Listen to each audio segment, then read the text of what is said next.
Mais um domingo, com a honra e a glória do Senhor, que nós vamos dar continuidade na exposição bíblica da carta a Timóteo, amém? Nós estamos expondo a carta a Timóteo desde o capítulo 1 até o seu capítulo número 6, depois nós vamos entrar no Timóteo, 2 Timóteo, do capítulo 1 até o seu capítulo 4. Então eu quero agradecer aos irmãos pela paciência, porque não é fácil. Amém? E os irmãos que nos acompanham pela internet, mais uma vez, ressaltando, reforçando, compartilhem, se inscrevam no canal, não por nós, mas para o Evangelho de Cristo seja levado aos quatro cantos do mundo. Amém? Glória a Deus. Feche seus olhos. Grandioso Deus, eterno Pai, o Senhor é grande, é justo e é poderoso. Pai, são dias difíceis, dias complicados, mas se não fosse pela Tua misericórdia, Senhor, pela Tua graça, nós hoje não estaríamos aqui cultuando a Ti. Se estamos aqui hoje é porque assim o Senhor nos permite, Deus. Obrigado por esse lugar, obrigado por essa igreja, obrigado por o Senhor se fazer presente entre nós. Abra nossa mente, nosso coração para receber a Tua santa, poderosa e inequívoca palavra, Pai, em nome de Jesus. Amém. Capítulo 2 de Timóteo.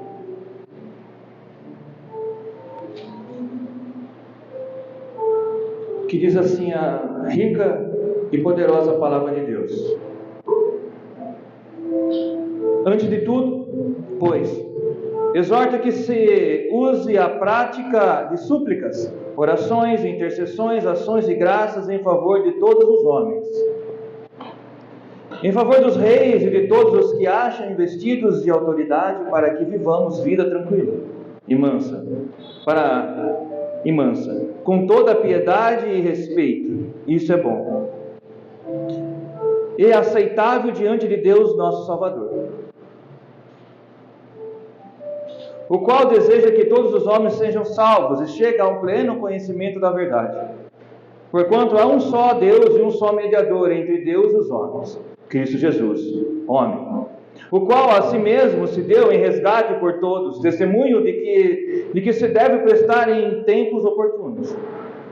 Para isso fui designado, pregador e apóstolo, afirmo a verdade e não minto, mestre dos gentios na fé e na verdade. Quero, portanto, que os varões orem em todo lugar, levantando mãos santas, sem ira e sem animosidade, ou sem contenda. Da mesma sorte que as mulheres em traje decente, satavinho com modéstia e bom senso, não com cabeleira frisada, ou com ouro, ou pérolas, ou vestuário despedioso, porém com boas obras, como é próprio às mulheres que professam ser piedosas. A mulher aprenda em silêncio, com toda a submissão, e não permito que a mulher ensine, nem exerça autoridade de homem. Esteja, porém, em silêncio, porque primeiro foi formado Adão, depois Eva. E Adão não foi iludido, mas a mulher, sendo enganada, caiu em transgressão. Todavia, será preservada através da sua missão de mãe, se ela permanecer em fé, e amor, e santificação e bom senso. Amém? Se não for o mais, ou passa perto disso, de um capítulo bem complicado. Nós vamos falar aqui a prática de oração por todos os homens, inclusive por nossos inimigos. Já não é fácil. Um só mediador. Para muitos, não tem um só mediador, tem mais. E depois, como devemos todos nós, aqui e em outros lugares, como proceder convenientemente no culto, tanto homens quanto mulheres. E confesso para os irmãos que não é que vai ser difícil, mas vai ser bem taxativo. E isso é bíblico, amados. Isso é bíblico. Amém? Então, no capítulo de vamos lá. No culto passado, no capítulo 1, o que nós vimos? Só para refrescar a memória. Nós vimos o ministério de Timóteo em Éfeso, as falsas doutrinas e as suas características, as leis e seus objetivos, a graça e a eficácia da experiência do apóstolo Paulo e o bom combate. Isso que nós vimos no culto passado. E hoje, no capítulo 2, do versículo de 1 a 7, nós vamos ver a prática de oração por todos os homens e um só mediador, e do 8 ao 15, o proceder conveniente do culto público. Que diz assim, antes de tudo, pois, exorto que se use a prática de súplicas, orações, intercessões e ações de graças em favor de todos os homens.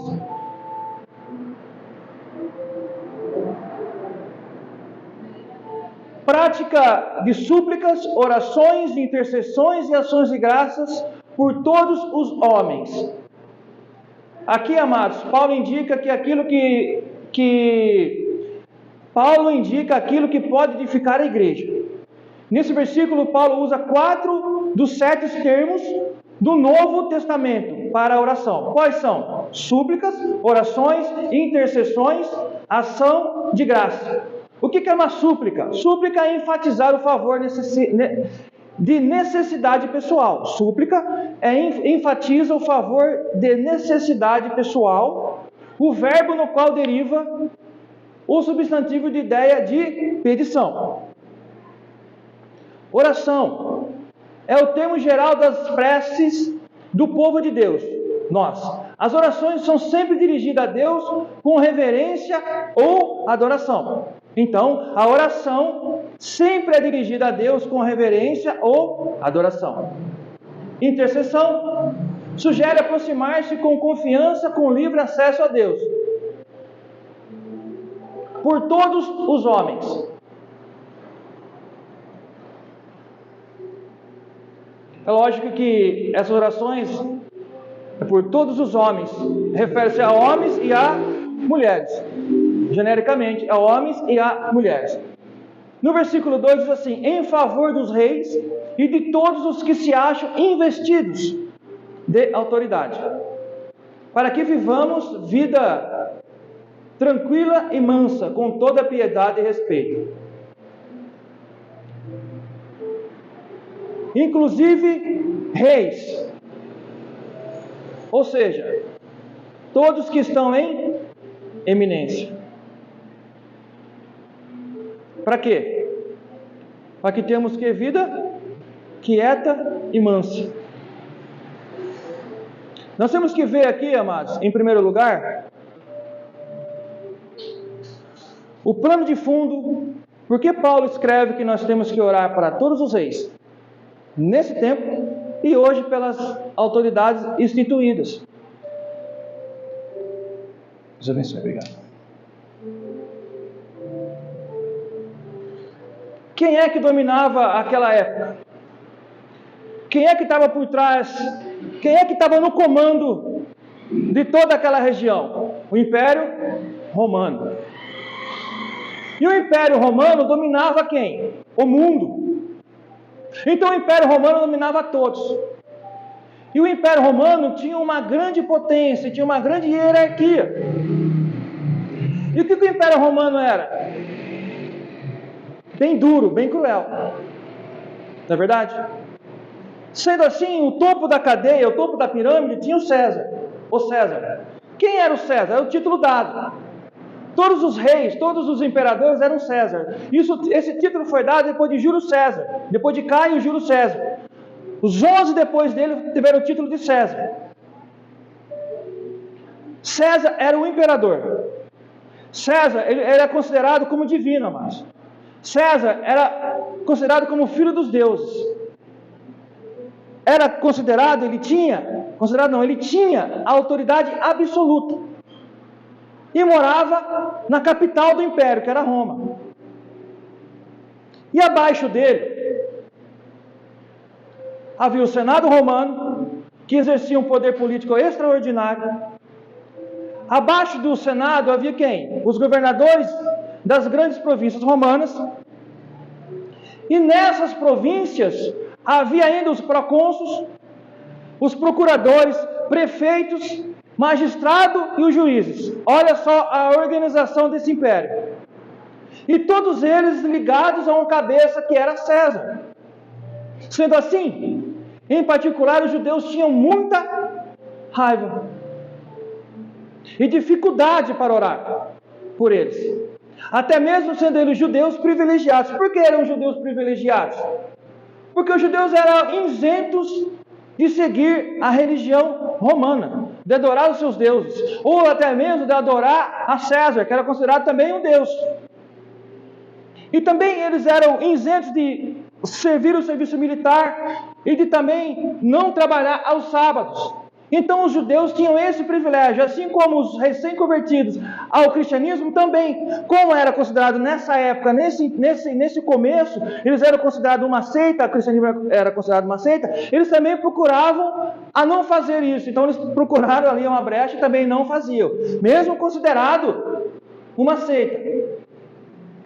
O sistema romano, o que ele era? Era corrupto, cruel. A máquina militar romana era bruta. Quem já viu o filme, quem já viu, quem já leu, eram muito brutos. E nessa época eles já estavam começando a caçar os cristãos. E eles mataram muitos judeus, mataram muitos cristãos. Então pense você agora, que Paulo fala assim, então imaginemos assim, Paulo fala assim, ora, antes de tudo, pois exorto, afirmo, que se use a prática de súplicas, orações, intercessões, ações de graças em favor de todos os homens, inclusive dos inimigos. Que Jesus falou o quê? Para a gente orar pelos inimigos também. É fácil?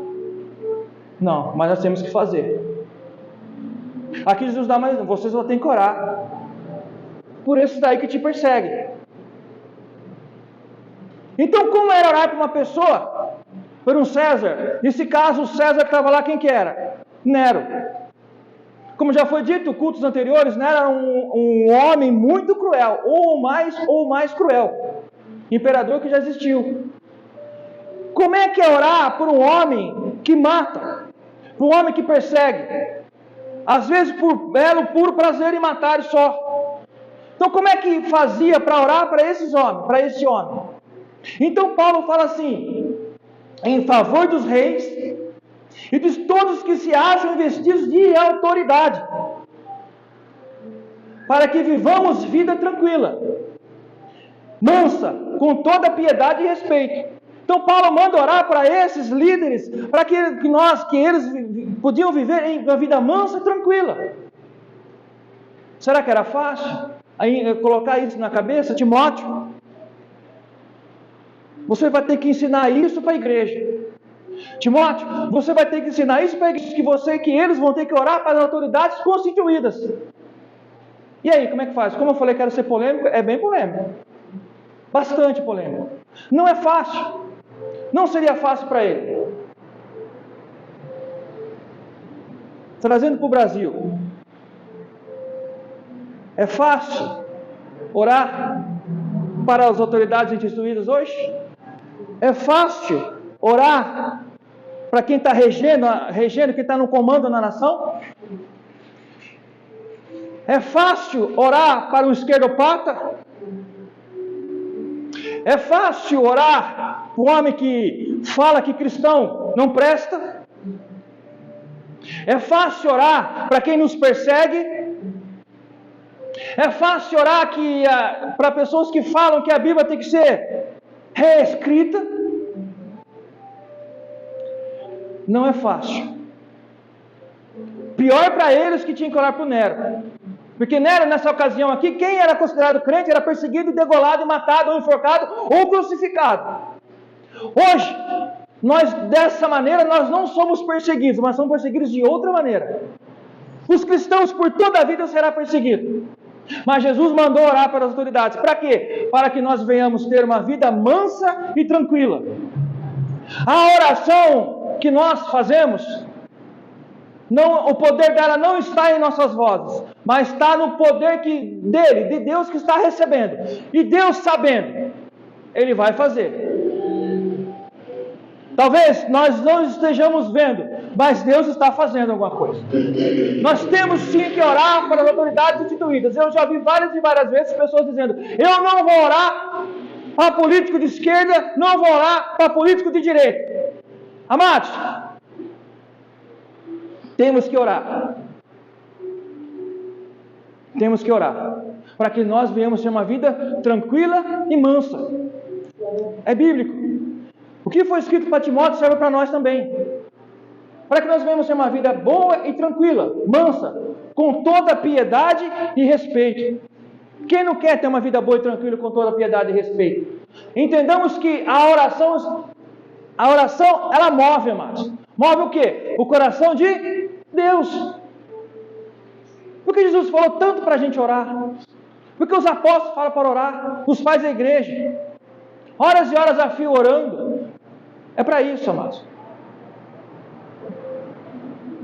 Não é fácil, não é, mas nós temos que fazer. Versículo número 3. Isto é bom e aceitável diante de Deus, nosso Salvador, viu? É bom e aceitável diante de quem? Do nosso Senhor e Salvador. Ou seja, é útil, é excelente, é conveniente, amados. Orar a Deus é útil, é excelente e também é bem conveniente. Não é verdade? É favorável. Para quem? Para nós. Favorável para todos nós. Um crente não vive sem oração. É o alimento. Cada um tem um jeitinho de orar. Um entra no quarto, outro ora em espírito. Eu gosto muito de orar em espírito, quietinho na minha. Outros tem bastante jeito de orar. Deus não especificou um modo, mas tem modos. Se você está quebrantado, dobra o seu joelho. Não pode dobrar o seu joelho no volante, ora no volante. Mas ore por essas autoridades que estão aí, porque está feio o negócio. A corrupção lá do Império Romano era terrível. Tinha uma hierarquia, mas eles eram corruptos, eram ladrões. Eles massacravam, matavam. Faziam barbáries. E hoje é diferente, amados. Não só nessa nação, mas só você ver. Não é muito diferente. Não vamos generalizar, mas a maioria que está no poder é corrupto. Rouba você, rouba eu. Impostos em cima de impostos. Então, mesmo assim, Deus manda orar por eles. Isso é misericórdia. Versículo número 4. O qual deseja que todos os homens sejam salvos e cheguem ao pleno conhecimento da verdade. Esse é um versículo também bem complicado, né, pastor Ana? Querer que todos os homens sejam salvos, se salvem. Querer ou desejo que todos os homens que se salvem, não significa que Deus quer que todos. Aí agora, vamos explicar. O querer de Deus aqui não significa que Ele irá fazer, mas é diferente. Ele quer, mas talvez Ele não faça. Por quê? Portanto, não é a vontade definitiva de Deus, por meio do qual Ele governa de forma soberana o mundo. Então, tudo começa pela vontade dEle. O que Paulo está dizendo aqui é que Deus, Salvador, estende a sua oferta de salvação a todos. Então, Deus estende a sua oferta de salvação a todos. Por isso, Cristo morreu pelos pecados de todos. Mas somente os que creem recebem o benefício desse sacrifício. Entenderam? Deus veio para todos, como foi falado no culto passado. Mas, pelo pecado de todos, e Deus quer que todos os pecadores sejam salvos. Ele quer que todos os homens sejam salvos. Mas só vai ser salvo quem? Aquele que nele crê. Não é muito difícil de compreender. É que Paulo escreve às vezes de uma forma meio complicada, mas se nós minuciar aqui e começarmos a entender, a ler, a estudar, você vai ver que é isso. Não é o tal da... Não vou entrar nesse detalhe, deixa para lá.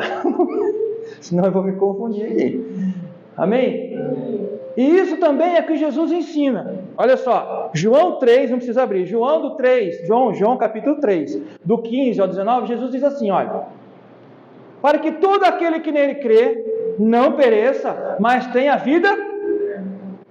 Porque Deus amou o mundo de tal maneira que deu seu Filho unigênito, para que todo aquele que crê não pereça, mas tenha a vida eterna. Porque Deus enviou o seu Filho ao mundo, não para que condenasse o mundo, mas para que o mundo fosse salvo por ele. Quem crê nele não é condenado, mas quem não crê já está condenado. Porquanto não crê no nome unigênito do Filho de Deus. E a condenação é esta: que a luz veio ao mundo, e os homens amaram mais as trevas do que a luz, porque as suas obras eram más. Viu o que Jesus falou? Palavras do Salvador. Não são minhas palavras, e nem são as palavras de Paulo, são as palavras de quem? Do próprio Jesus. Sim, eu vim para todos, é fato. Mas se a pessoa não crê em mim, não vai subir aos céus. E quem não crê em mim já está o quê? Condenado. Condenado, já pensou? Isso, exatamente, misericórdia. Isso mostra para nós, mais uma vez eu vou falar, e eu gosto muito de falar, das eternidades. Está falando aqui. O céu é uma, e o inferno é outra.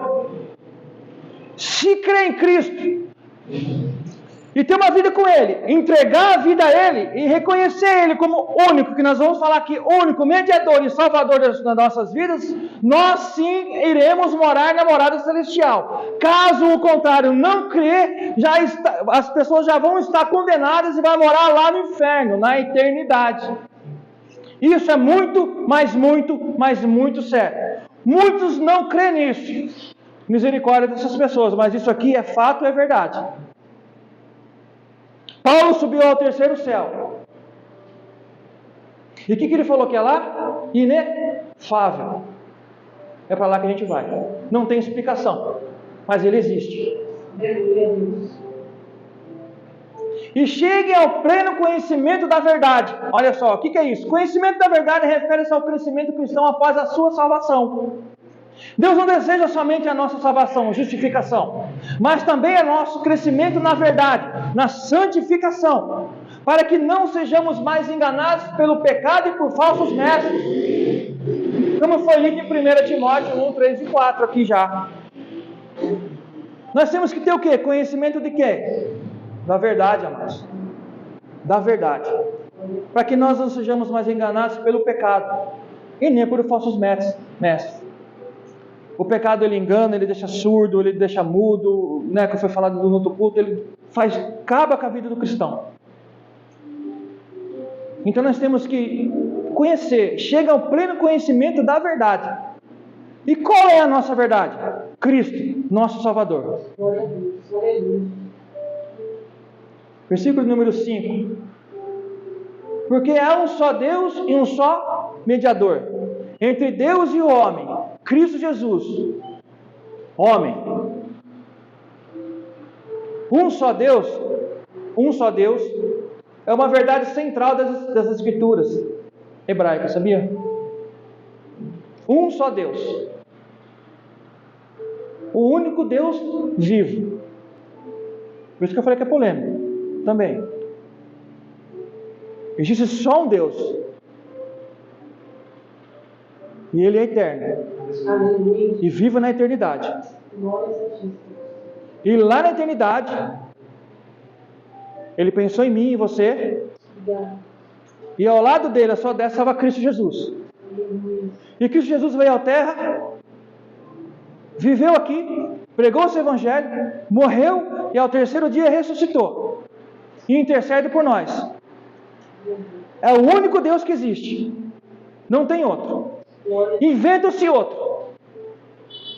Mas esses outros que inventam, eles nasceram, viveram e morreram. Acabou.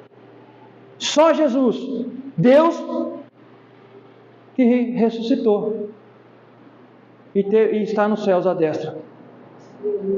E Ele é o que nosso? Nosso mediador. O único mediador.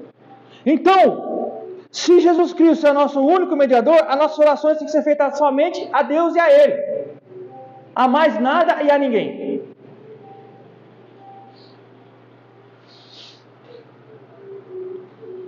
Muitas pessoas colocam bastante coisa no lugar do Senhor Salvador, nosso Senhor Jesus Cristo, nosso Salvador. Colocam homens, mulheres, que se colocam como santos e santas. Não são.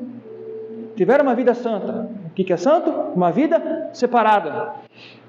Uma vida em Cristo, em santidade, separada para o Evangelho. Qualificado para a obra do Senhor, como o Espírito Santo ordenou.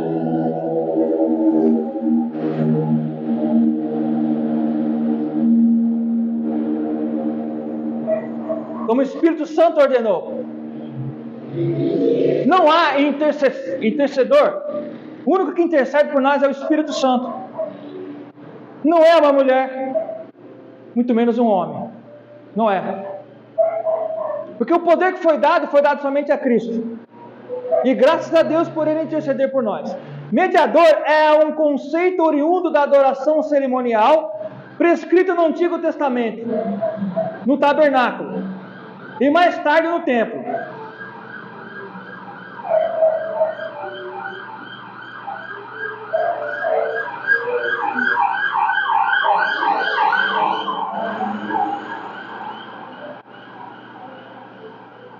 No templo, os sacerdotes mediavam entre Deus e o povo, oferecendo sacrifícios animais para expiação dos pecados de todos, e intercedendo pela nação. Na posição de mediador, o sacerdote era o único que podia entrar no santo lugar, onde Deus manifestava a sua presença. Nosso único mediador é Jesus Cristo, homem. Há um só Deus, em que se encontra a salvação, um só caminho que leva a Ele. Por meio do mediador Cristo Jesus, que tem a natureza plena de Deus e a natureza plena do homem. Cristo se identificou conosco. Ele nos entende perfeitamente e representa-nos à destra de Deus, o Pai, como foi dito. Os irmãos estão compreendendo o raciocínio? Então Paulo está explicando para Timóteo sobre a oração, sobre a intercessão, súplicas. Amém? Versículo número 6 diz assim, olha: o qual a si mesmo se deu em resgate por todos, testemunho que se deve prestar em tempos oportunos.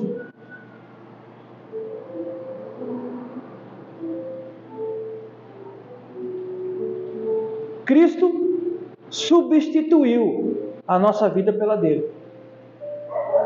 Que amor é esse? Que amor é esse? Que amor é esse? Cristo substituiu a nossa vida pela dele. Nossos pecados nos separaram de Deus. Nos separavam de Deus. Cristo sofreu o castigo por nossos pecados, para que pudéssemos ser conciliados com o Pai. O qual a si mesmo, está falando aqui de Jesus, se deu por resgate de todos. Testemunho que nos deve prestar em tempos oportunos, em qualquer tempo. Não só naquele tempo, em todo tempo. É isso que nós precisamos e temos que ter em mente e levar para a nossa vida inteira. Que Cristo morreu e deu sua vida por nós. Amém? Versículo número 7. Para isso fui designado pregador e apóstolo, afirmo a verdade e não minto, mestre dos gentios, na fé e na verdade. Paulo era um doutor dos gentios. Então Paulo foi levantado. Para isso fui designado pregador e apóstolo, afirmo a verdade e não minto, Timóteo, mestre dos gentios, na fé e na verdade. Paulo foi chamado não somente para pregar o Evangelho aos gentios, mas também para guiar seu crescimento na verdade. Foi para isso que ele deixou Timóteo em Éfeso. Timóteo deveria advertir os efésios de não ensinarem outras doutrinas, nem fábulas genealógicas inúteis e intermináveis.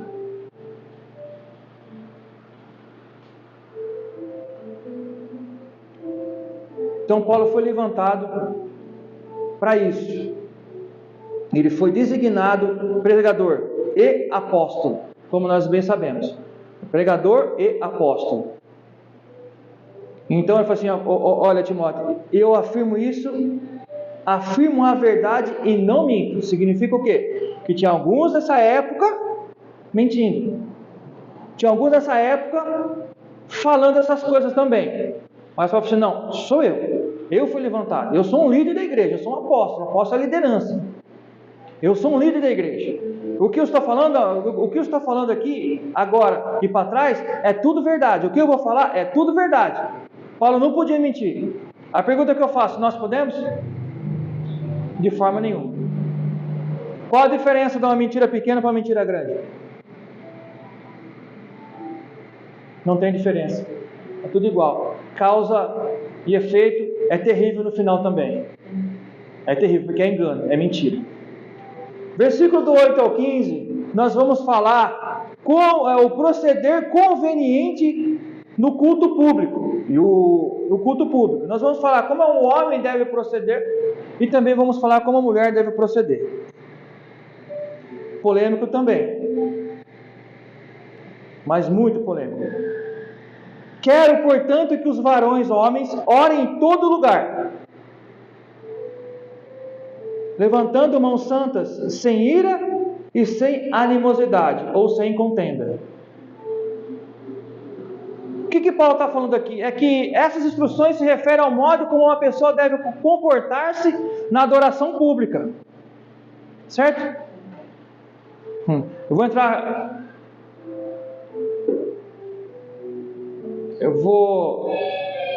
Eu nunca vi isso aqui. Eu acho que o pastor nunca fez. Mas acho que vocês já viram. Oportunidade. Estamos falando aqui de culto público, certo? Eu, por entendimento, quando é se dada uma oportunidade, você não pode fazer daquela oportunidade uma pregação, porque tem um pregador para pregar, né?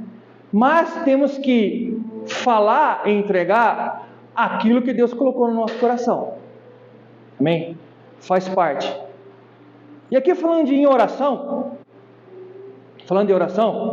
tem pessoas que nas oportunidades pegam o microfone e começam a orar. E nessas orações começa a falar da Chiquinha, começa a falar da vida do Chicão, de fulano, de cicrano. Depois começa a expor a vida do irmão, a vida da irmã em oração. Eu já vi. Então essa pessoa, ela quando vê, ela está orando 10 minutos, 15 minutos, e o relógio não para, o tempo não para. Isso é muito preocupante. No começo, nós vamos estar orando com essa pessoa. No meio da oração, nós vamos estar orando para essa pessoa. E no fim da oração, nós vamos estar orando contra essa pessoa. Não compreende? Porque passou do limite. Passa do limite, existe um limite. Então Paulo está aqui explicando que como deve se proceder no culto público. Isso aqui é um culto público. Aqui ou lá fora, isso aqui é um culto público. Então Paulo vai ensinar como se deve proceder. Está ensinando a Timóteo e está ensinando a nós também como deve se proceder. Quero, portanto, que os varões orem em todo lugar. Em qual lugar? Todo lugar. Levantando mãos santas. E aí? O que significa isso? Sem ira e sem contenda, sem ira e sem animosidade. Porque Paulo fala orar em todo lugar, nós já sabemos, nós temos que orar em todo lugar. Levantando mãos santas. Nós temos que voltar lá para o lugar. Lá em Éfeso tinham os judeus. Os judeus tinham uma mania de orar. Qual que era a mania de oração dos judeus?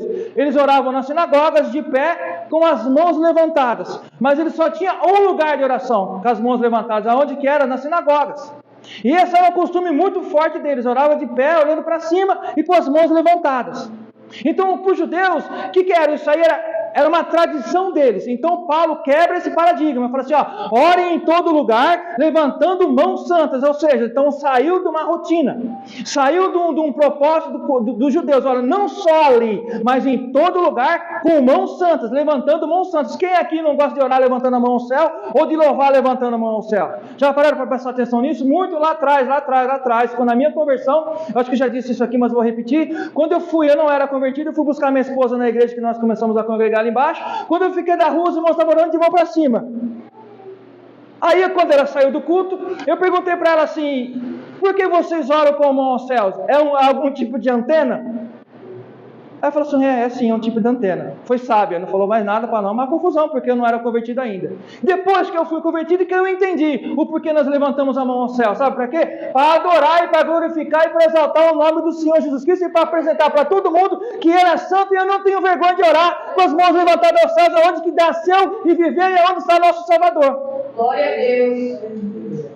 Orar em todo lugar, levantando mãos, as mãos representam a nossa fé, amados. Representam a nossa fé.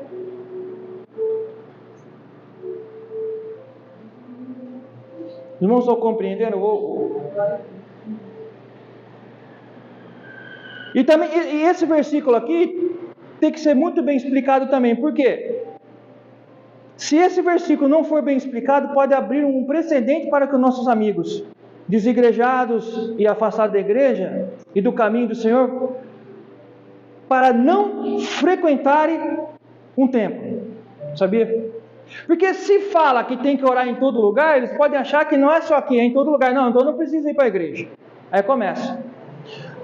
Uma das coisas que tem bastante desigrejado hoje é isso. Não, eu não preciso ir para a igreja, eu posso orar aqui em casa. De fato, você pode.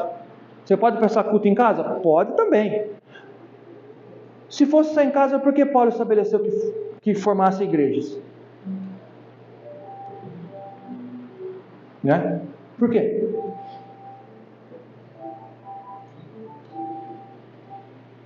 Isso não é uma verdade. O cristianismo histórico não revela isso. Depois do 3º ou 4º século, foi levantado igrejas, templos. Templos. O que é um templo? É um espaço voltado e adequado para suprir as necessidades de toda uma comunidade. Ou não? Sim, de toda uma comunidade. E aonde esse templo, aonde os cristãos se reúnem, tem o nome de quê? De igreja. Chama-se igreja. Tem essa separação em união. Então, muitas pessoas não conseguem entender isso. Não, eu não preciso ir para a igreja. Por que não? Se você pode orar em todo lugar, você pode orar em casa? Pode. Você pode orar no carro? Pode. Você pode orar na escola? Pode. Você pode orar na faculdade? Pode. No trabalho? Pode. Por que não aqui num templo?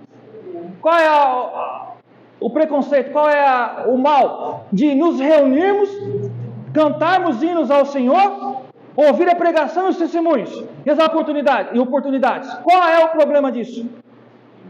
O problema disso para muitos é que eles vêm não para cultuar, vêm para orar o homem. Não vem para abrir o coração para Cristo, vem para ver o homem, julgar o homem. Deixa eu te falar. Se vem, eu quero que os irmãos entendam que eu estou pregando, a gente está aqui expondo as escrituras para a igreja e está indo também para o YouTube. Então, estou falando para bastante gente. Não pode vir aqui olhar só para mim. Tem que vir aqui olhar para Cristo. Que as palavras que saem dos nossos lábios é a palavra de Deus. Nós somos falhos. O único perfeito que existiu na face da terra foi quem? Cristo. Eu sou um pecador. Nós todos somos pecadores, somos falhos. Se nós formos cultuar olhando para a falha do homem, não sai de casa, não saímos de casa. Nós somos cheios de falha, mas é pela misericórdia de Cristo que nós oramos e congregamos num templo. Isso significa o quê? Que nós estamos na igreja. Para sempre em Cristo é uma igreja. Assembleia Batista são igrejas também.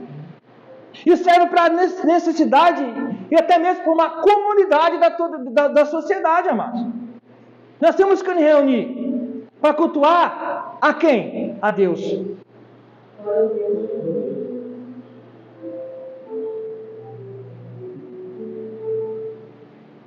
Levantando mãos santas, só para fortalecer. Literalmente os judeus oravam com mãos levantadas. As mãos são usadas na Bíblia para referir-se aos nossos atos, ou seja, que as nossas orações sejam acompanhadas por atitudes santas. Que a nossa conduta seja santa, sem mentira, engano ou parecer santarrões. Ou seja, as mãos santas estabelecem uma relação de causa e efeito entre as mãos santas. A resposta da oração bíblica ensina isso, entenderam? Deus costuma ouvir as orações de quem é piedoso. Deus ouve as orações de quem anda em retidão. Mas quem cujas mãos não são santas, Deus não costuma ouvir as orações. A não ser que seja um perdido, pedindo perdão, se arrependendo, de coração quebrantado pelo poder do Evangelho. O que a gente sempre fala aqui? Eu falo. Cuidado com a mão na testa. Talvez essa mão não seja tão santa como a gente imagina. Quem nunca viu, quem nunca sentiu, quem nunca foi pressionado de uma forma assim. Você coloca a mão e... se você não tiver uma boa alavanca aqui, você cai. É a unção do Espírito Santo. Né? Quem já viu, quem já passou por isso, sabe o que eu estou falando. Às vezes a mão daquele suposto profeta não seja tão santa como ele acha que é. Põe-se um litro de óleo aqui, unge a mão e sai colocando a mão em todo mundo, como se a mão dele fosse uma mão santa, mas na realidade nós não sabemos. A Bíblia fala que é a mão santa. Paulo deixa bem específico. Sai do teu lugar do templo e olha em todo lugar com mãos santas, mãos separadas, em unção, em santidade. Não é de brincadeira. Não é em mentira. Como é que a pessoa que está no engano, mentindo, vai chegar na casa do irmão ou no culto, vai colocar a mão na cabeça e orar, ou vai levantar a mão aos céus e pedir oração para outro irmão? Como isso? Se a pessoa vive em pecado, vive no engano, vive na idolatria. É isso, mão santa. Nós temos que ter mão santa. Nossa mão não, o nosso corpo também. Nós estamos falando de mão aqui, então é mão santa. Não existe eu falar que sou e não é. Não sei, ser mentiroso. Então uma pessoa mentirosa põe a tua mão na tua cabeça, te engana e pronto. Não, tem que ter a mão santa, ter uma conduta santa. É isso que Paulo está falando. Mãos santas em todos os lugares. Temos que ser cristão aqui e lá fora. Glória a Deus.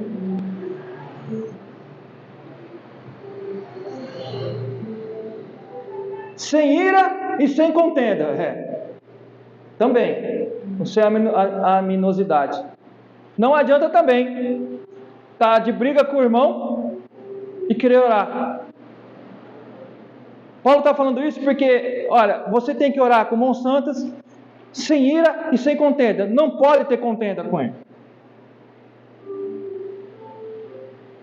Vamos supor que a pessoa está contenda comigo. E é dada a oportunidade do microfone. O que vai acabar acontecendo? O que pode acabar acontecendo com a pessoa pega o microfone na mão? Falar mal da pessoa. Aí vai gerar o quê? Ira, contenda. Acontece muito.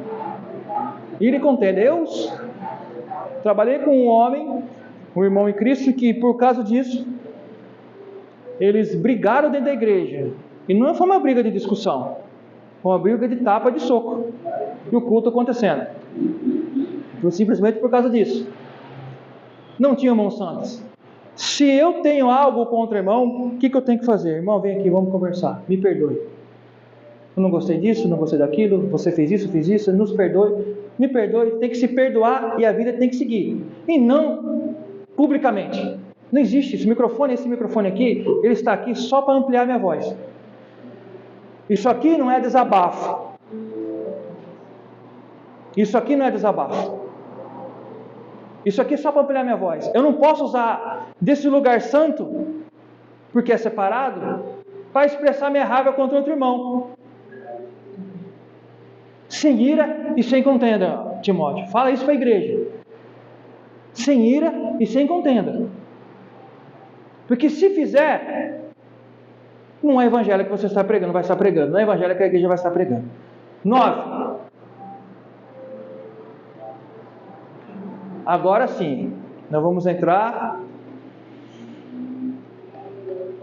Vamos lá. Da mesma sorte que as mulheres em traje decente, se ataviem em modéstia e bom senso, não com cabeleira frisada e com ouro, ou pérolas, ou vestuário dispendioso. E agora?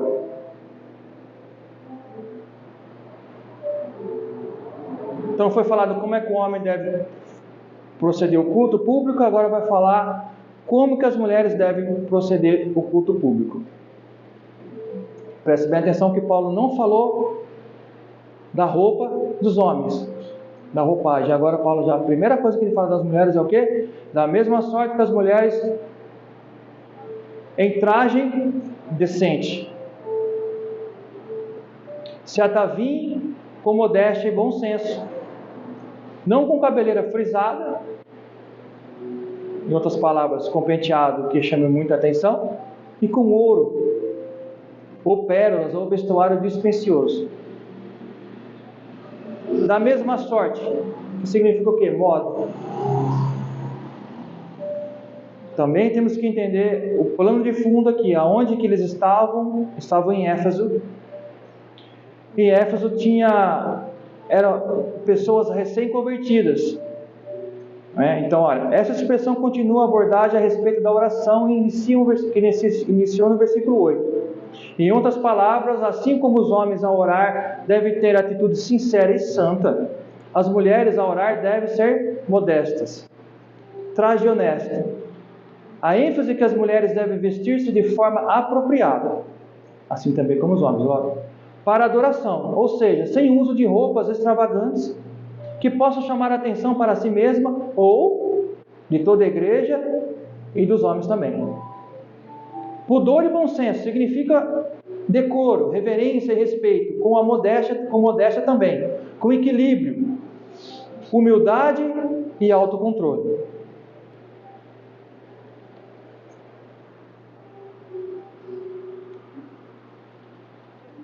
Olha, a questão de Paulo e as mulheres deve ser compreendida a partir do problema que se apresentava naquela igreja. Qual igreja?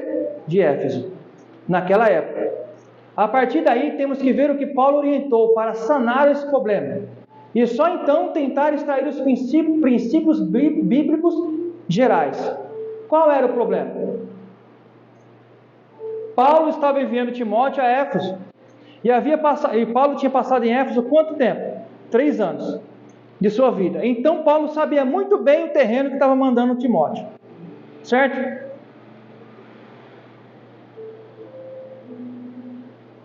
Timóteo ia pegar um rabo de foguete bem grande.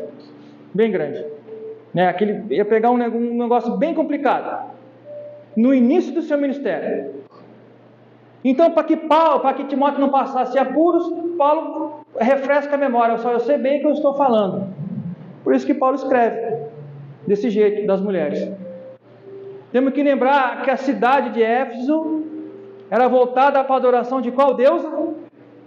Diana dos Efésios. O culto a Diana era realizado por sacerdotisas. Preste bem atenção. Que além de ser sacerdotisas, eram também prostitutas cultuais. Já ouviram falar?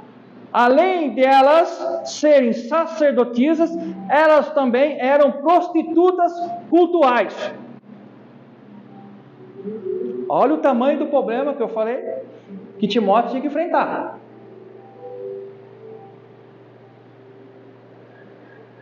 E nessa igreja, olha só, temos que lembrar também que ali houve uma conversão em massa ao Evangelho, quando queimaram uma montanha de livros de encantamento. Lembra dessa passagem? Pois bem, como tudo se liga. Agora imagine esse povo entrando dentro de uma igreja de uma só vez.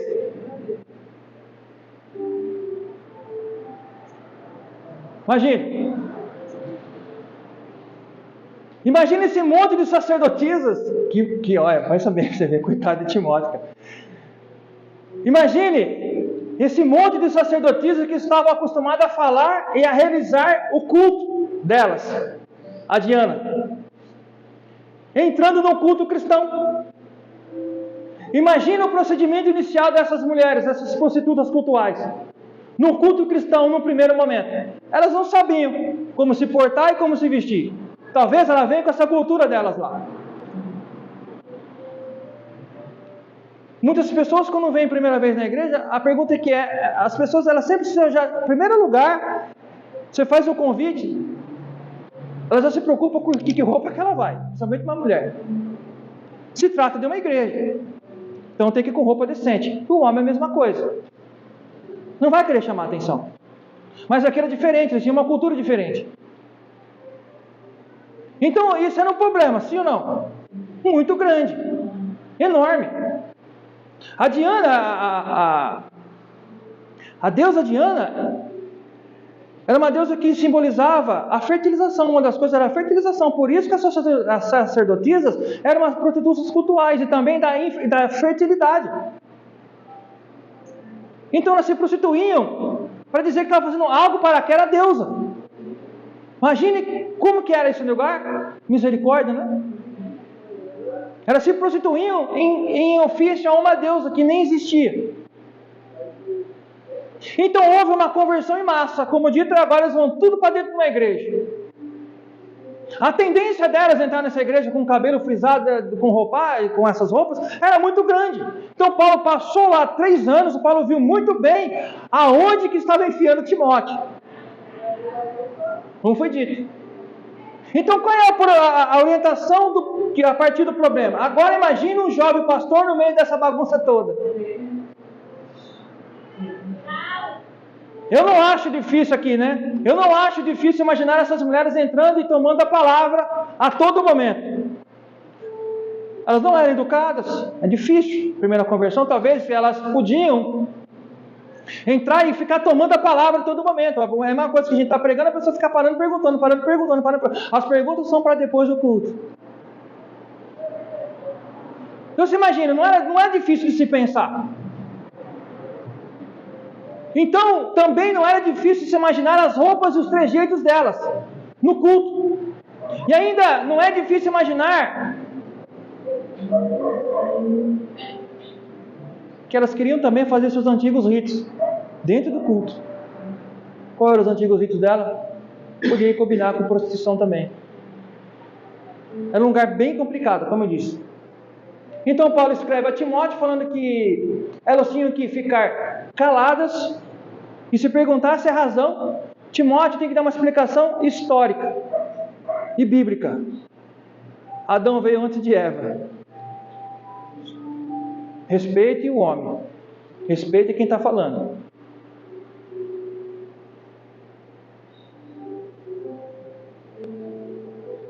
Então, a partir do contexto histórico, da solução para esse problema pontual, podemos tentar extrair o princípio bíblico que deve permanecer em nossas igrejas para sempre.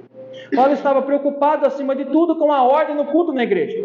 Esse princípio é o mesmo que ele aplicar, por exemplo, aos coríntios, né? Só que ali em Coríntios o problema estava onde? Na Santa Ceia. Tinha que organizar a casa. O povo ia para a Santa Ceia só para encher a pança. Não é isso que está falando Santa Ceia? Então, da mesma ordem que Paulo falou lá em Coríntios, agora Paulo está falando para Timóteo em Éfeso. Olha, em Coríntios, a Santa Ceia tem que esperar um pelos outros.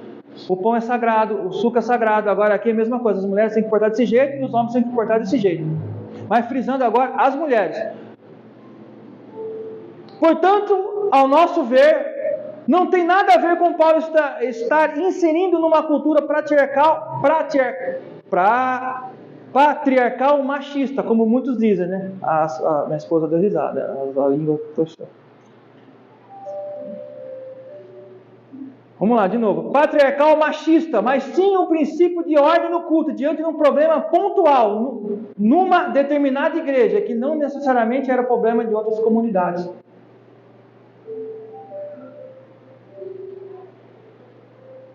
Muitos dizem que Paulo era machista, né? Por pregar dessa forma. Mas nós vemos aqui por que Paulo fala isso. De machista, Paulo não tinha nada. Ele falou aqui: quero, portanto, que os varões, da mesma sorte que as mulheres, nas mesmas sorte que as mulheres, em traje decente, se ataviem com modéstia e com bom senso. Olha aí, o bom senso. E não com cabeleira frisada e com ouro e pérolas e vestuário dispendioso. Os historiadores dizem que essas mulheres usavam uns penteados que chamavam muita atenção. Eram grandes, vinham de longe.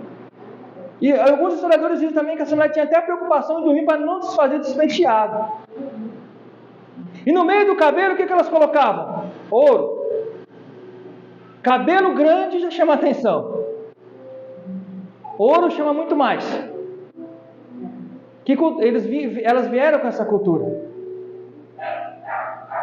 E com pérolas e vestuário dispendioso. É que já foi dito, com vestiário que vai chamar muita atenção. Agora, e os dias de hoje, amados? Para as congregações do mundo de hoje. Será que isso acontece também? Uma certa feita, pastor Wellington, na igreja que nós começamos a congregar, o pastor vai lembrar que as cadeiras ficavam lá atrás, e os pastores, os líderes ficavam sentados tudo lá atrás. E lá tinha um ministério de dança, né?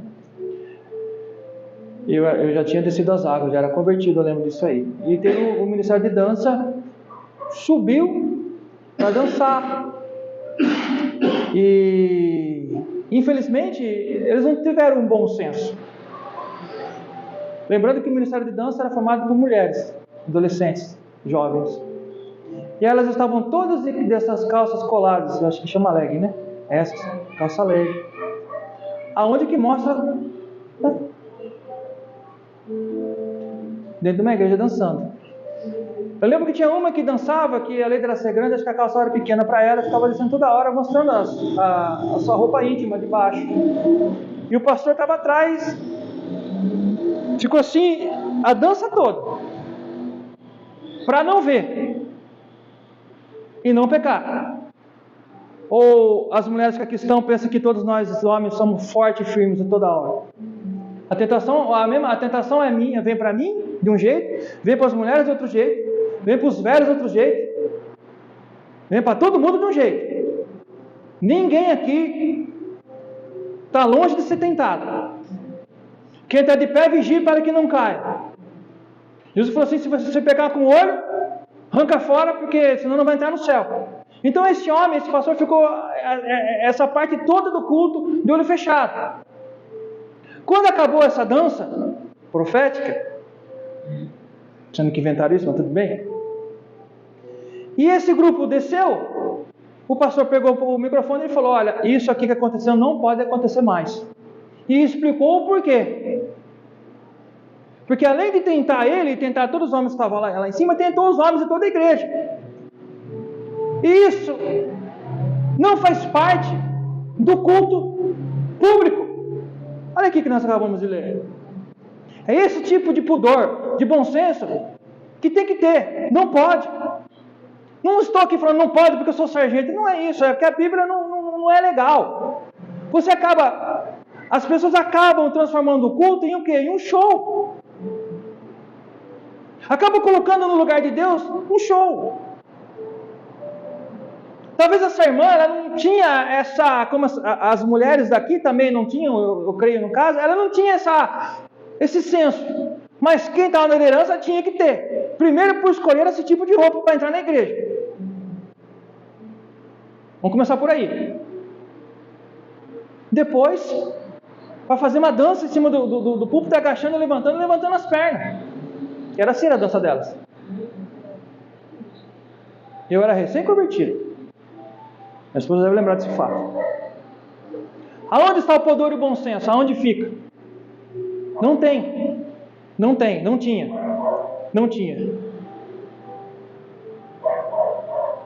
Irmão, estão compreendendo por que Paulo escreve isso? Vamos lá, capítulo 10. Porém, com boas obras e como é próprio as mulheres que confessam ser piedosas.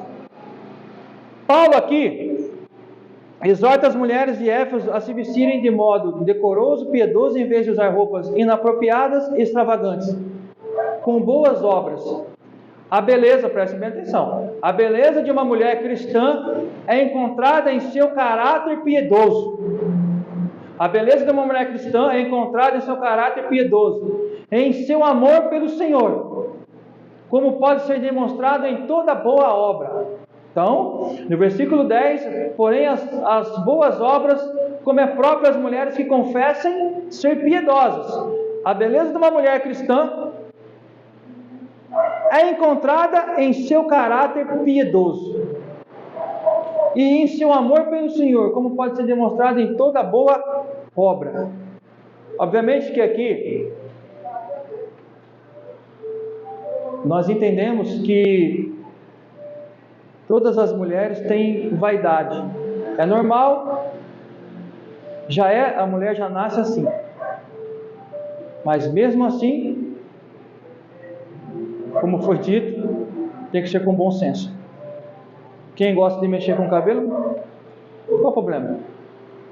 Unha, não tem problema também. Maquiagem, desde que seja maquiagem que não chame muita atenção, qual o problema? Não tem problema nenhum. Não é pecado. O pecado é fazer disso para que, não, vou passar essa maquiagem aqui, porque talvez aquele irmãozinho lá vai estar no manto, quem sabe? E às vezes esse irmãozinho é casado. Não vai tentar só o irmão que possivelmente esteja, né? Mas vai tentar o casado também. Então, muito cuidado. Isso porque é um culto público. Então, a mulher piedosa, ela faz as coisas para quem? Para Cristo. Amém, amados? Eu não vou continuar porque a hora já foi. 8 horas e faltou 3. E esses 3 não são curtos. É bem grande. E agora a gente está falando da roupa. Só um pouco. Nós vamos entrar mais ainda, porque vai falar assim, olha só para ficar aí aquele docinho para o domingo que vem. Vai falar assim, a mulher aprende em silêncio com toda submissão. Né? Então a mulher tem que aprender em silêncio e com toda submissão. Vamos lá. No 11, eu vou ler do 11 em diante e domingo que vem nós continuamos. A mulher aprende em silêncio e com toda submissão. E não é permitido que a mulher ensine, nem exerça autoridade de homem. Esteja, porém, em silêncio, porque primeiro foi formado Adão e depois Eva. E Adão não foi iludido, mas a mulher, sendo enganada, caiu em transgressão. Todavia será preservada através da missão de mãe. E se ela permanecer em fé e amor, e santificação e bom senso. Amém, amados? Assim eu agradeço a oportunidade e domingo que vem, se Deus permitir, nós continuamos com a exposição bíblica. Deus abençoe a todos. Deus seja louvado.